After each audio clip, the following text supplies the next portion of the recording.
الحمد لله كفى وسلام على عباده الذين اصطفى أما بعد أعوذ بالله من الشيطان الرجيم بسم الله الرحمن الرحيم ইমাম ইবনে কাইয়ুম রাহিমাহুল্লাহ আলাইহি ইমাম ইবনে কাইয়ুম রাহিমাহুল্লাহ তিনি যখন বাজারে যাচ্ছিলেন, বাজারে যাওয়ার সময় উনি বাজার করলেন। বাজার করার সময় বাজার করে 100 টাকার একটা নোট দিয়েছেন যে এই টাকাটা যা আপনার বাকি টাকা আপনি যা পাবেন সেগুলো নিয়ে বাকি টাকা আপনি আমাকে ফেরত দেন। ইমাম ইবনে কাইয়ুম রাহিমাহুল্লাহ আলাইহি তিনি বাজারে গেলেন। বাজারে যাওয়ার পর তিনি বাজার করলেন। এক দোকানে বাজার করতে করতে এমন অবস্থায় ইমাম ইবনে কাইয়ুম রাহিমাহুল্লাহ আলাইহি তিনি বাজারে দোকানের কাছ থেকে টাকা বাজার করেছেন। সদাই করার পরে এবার তিনি 100 টাকার নোট দিচ্ছেন, এই আমার যা টাকা মূল্য হয়েছে মূল্য নিয়ে বাকি টাকাটা আমাকে ফেরত দেন। এবার তিনি টাকা নিয়েছেন, বলে হুজুর এই টাকাটা আপনি যে টাকা দিয়েছেন এই টাকাটা চলতো না, এই টাকাটা হলো ওয়াসাল টাকা আপনি দিয়েছেন, হুজুর এই টাকাটা পাল্টায় দেন। ইমাম ইবনে কাইয়ুম রাহিমাহুল্লাহু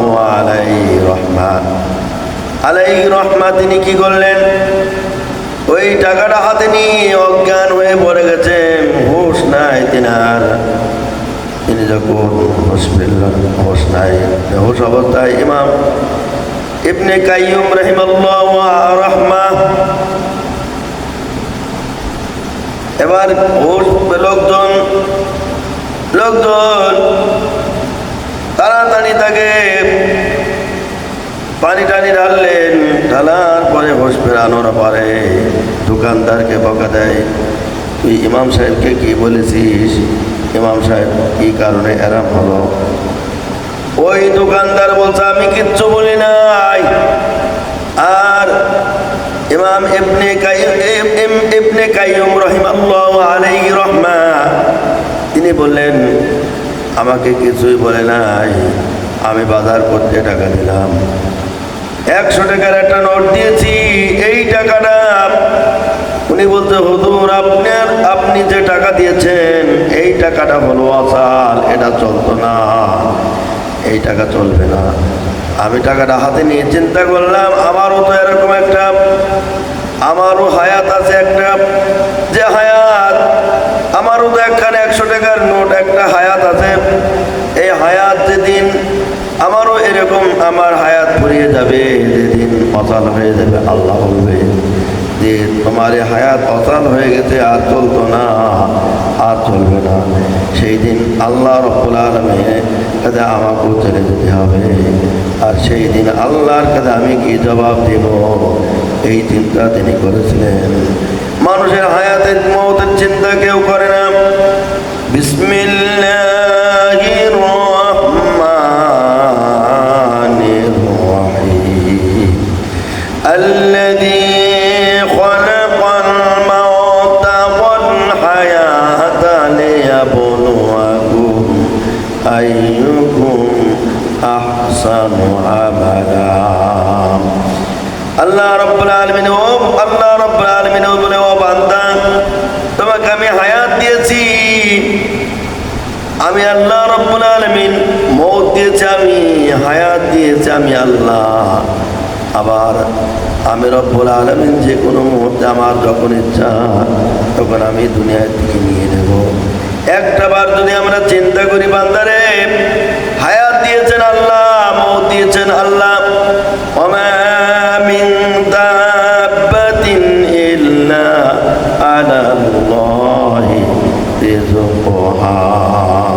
আল্লাহ রাব্বুল আলামিন রিজিক দিয়েছেন, আল্লাহ বলতে হায়াত দিয়েছে আমি আল্লাহ, মওত দিয়েছে আমি আল্লাহ, আবার রিজিক দান করেছে আমি আল্লাহ। আল্লাহ রাব্বুল আলামিন যে কোনো মুহূর্তে রিজিক আমাদের কাছ থেকে কর্তন করে নিতে পারে। যেই দিন আমার আপনার হায়াত ফুরিয়ে যাবে, সেই দিন অন্ধকার গহীন কবরে যেতে হবে। কেউ মাপ পাবে না, কারণ মাপ হবে না, কাউকে ছাড় দেওয়া হবে না। এক সেকেন্ড সময় থাকতে আল্লাহ রাব্বুল আলামিন নেবে না। আবার যেই দিন আপনার আমার জিন্দেগির সময় পড়ে যাবে, ওই দিন শত আফসোস করলেও আর কোনো কাজ হবে না। ওই দিন যতই আপনি আল্লাহ দরবারে প্রার্থনা করেন, আর হায়াত আপনাকে দেওয়া হবে না। আবার বাবাজিরা, আমার ভাই জানেন, আমরা 2 দিনের দুনিয়া এত বাহাদুরি, এত এত কিছু আমাদের ভিতরে, এত বাহাদুরি, এত কিছু আমরা মনে করি এই দুনিয়ায় মনে হয় আজীবন বেঁচে থাকবো। এই ক্ষণস্থায়ী পৃথিবীতে আমরা মনে হয় আজীবন থাকবো। কেউ আমরা এই দুনিয়ায় থাকবো না, কেউ থাকার জন্য আসি নাই। আমাদের সকলকে অন্ধকারহীন কবরে যেতে হবে।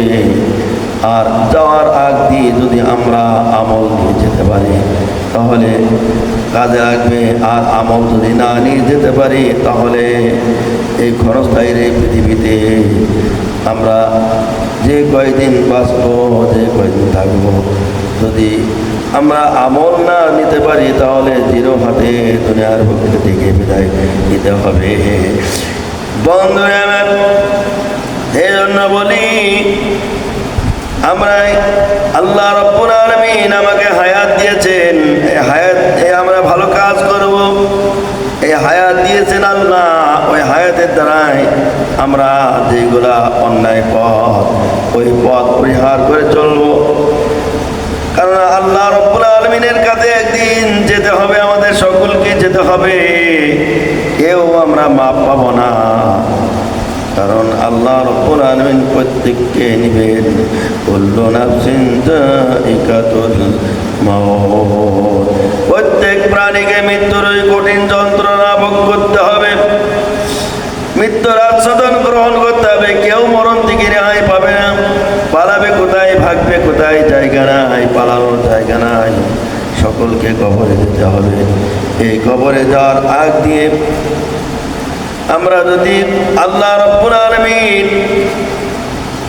আমাদের যে হায়াত দিয়েছেন, আল্লাহ শুকরিয়া আদায় করি, আল্লাহ তাসবিহ পড়ি, আল্লাহ জিকির আদায় করি, তাহলে একদিন হয়তোবা আল্লাহ রাব্বুল আলামিনের আইনের কাঠগড়ায় দাঁড়ালে সেদিন আল্লাহ রাব্বুল আলামিন আমরা সেই হয়তো মাপ পেয়ে যাব।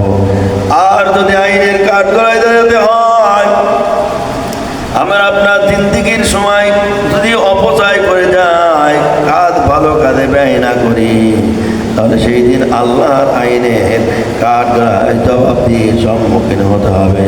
সেই দিন আমরা মাপ পাবো না, কোনো ক্ষমাও পাবো না।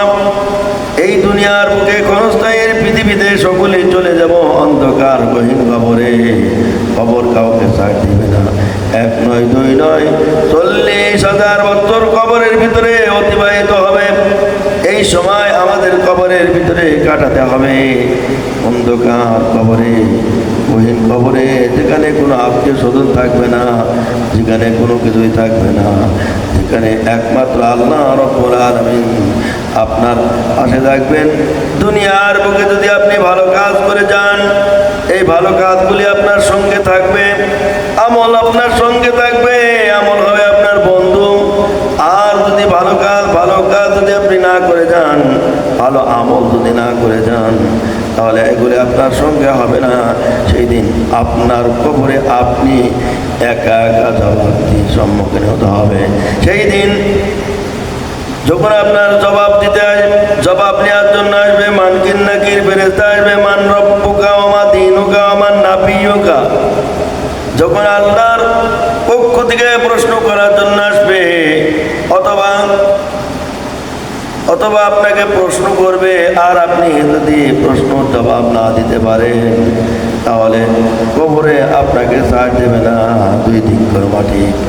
এমনভাবে চাপ দিবে, এক এক দিক করে এক এক মাটি আর এক দিকে এমন চাপ দিবে, অপরের মাটি এই মাটি এক হয়ে যাবে, এমনভাবে চাপ দিবে হাড়গুলি চূর্ণ হয়ে যাবে, হাড়গুলি একেবারে চূর্ণ চূর্ণ হয়ে যাবে, একেবারে ছোট ছোট হয়ে যাবে। আবার আল্লাহ রাব্বুল আলামিন পুনরায় আবার একত্রিত করে আবার যেমন মানুষ তেমনই করে দেবে।